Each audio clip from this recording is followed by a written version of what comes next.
The Secret Garden by Frances Hodgson Burnett. Originally published in 1911. Chapter 1. There is no one left.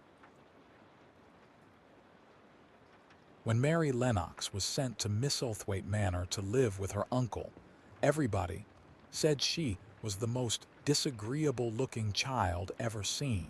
It was true, too. She had a little thin face and a little thin body, thin light hair and a sour expression. Her hair was yellow, and her face was yellow because she had been born in India and had always been ill in one way or another. Her father had held a position under the English government and had always been busy and ill himself, and her mother had been a great beauty who cared only to go to parties and amuse herself with gay people. She had not wanted a little girl at all, and when Mary was born, she handed her over to the care of an ayah, who was made to understand that if she wished to please the Mem Sahib, she must keep the child out of sight as much as possible. So when she was a sickly, fretful, ugly little baby, she was kept out of the way, and when she became a sickly, fretful, toddling thing, she was kept out of the way also. She never remembered seeing familiarly anything but the dark faces of her ayah and the other native servants, and as they always obeyed her and gave her her own way in everything, because the Mem Sahib would be angry if she was disturbed by her crying. By the time she was 6 years old, she was as tyrannical and selfish a little pig as ever lived. The young English governess who came to teach her to read and write disliked her so much that she gave up her place in 3 months. And when other governesses came to try to fill it, they always went away in a shorter time than the first one. So if Mary had not chosen to really want to know how to read books, she would never have learned her letters at all. One frightfully hot morning, when she was about 9 years old, she awakened feeling very cross, and she became crosser still when she saw that the servant who stood by her bedside was not her ayah.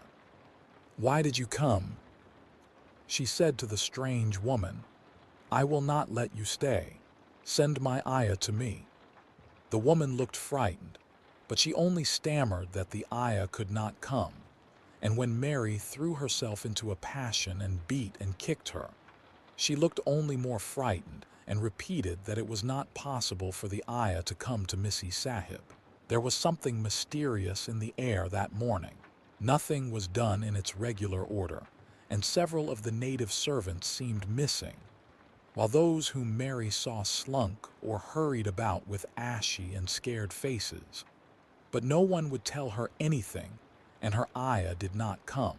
She was actually left alone as the morning went on, and at last she wandered out into the garden and began to play by herself under a tree near the veranda.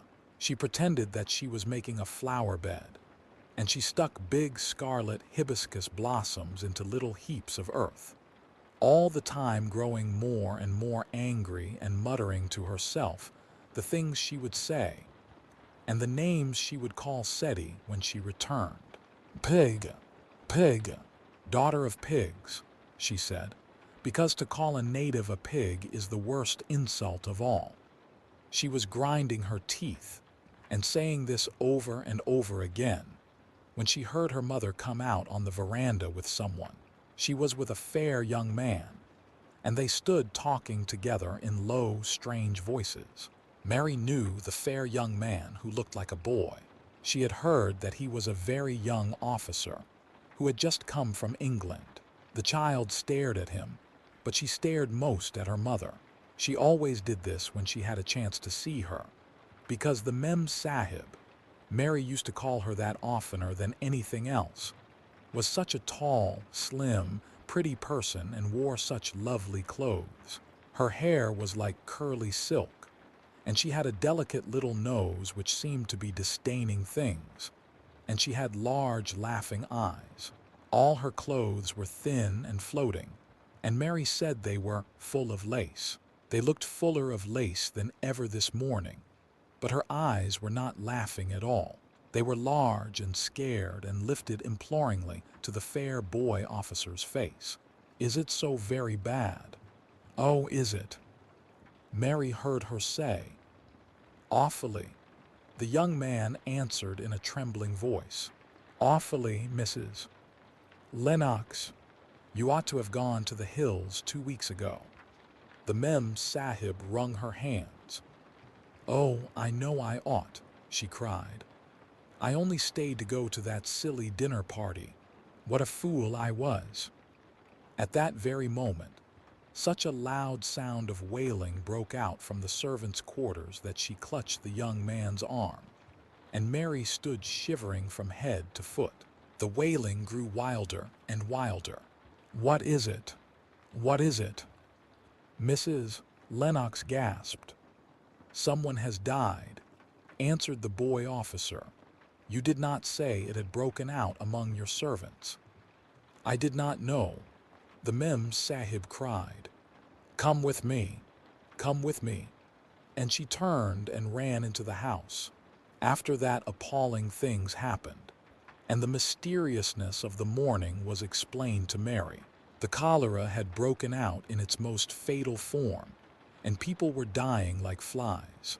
The ayah had been taken ill in the night, and it was because she had just died that the servants had wailed in the huts.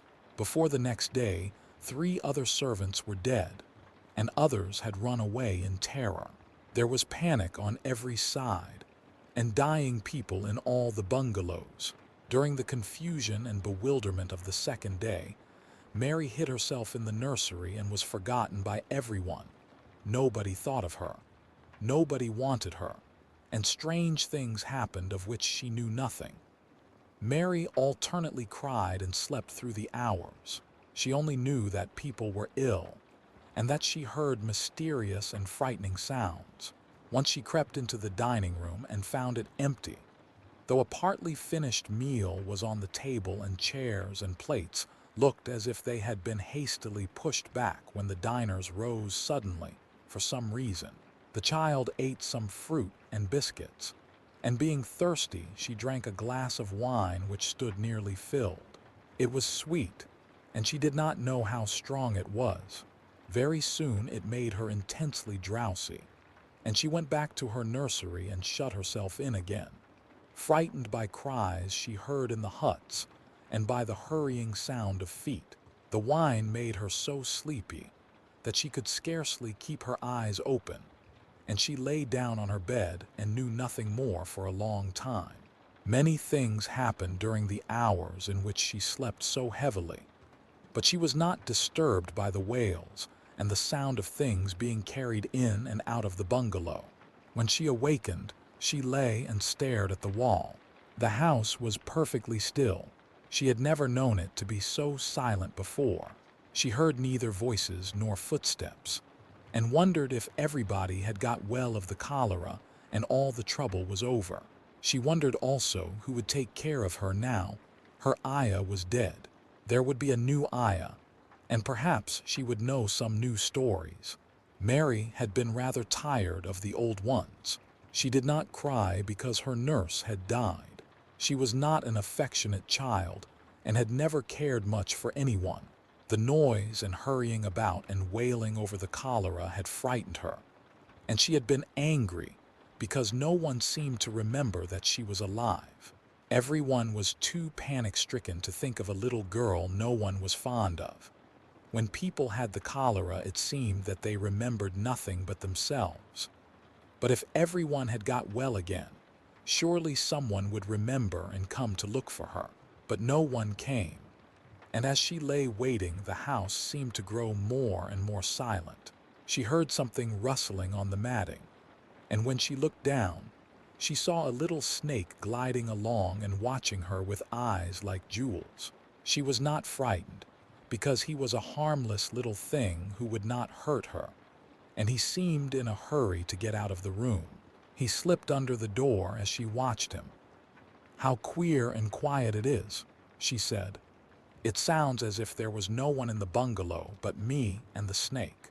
Almost the next minute she heard footsteps in the compound, and then on the veranda.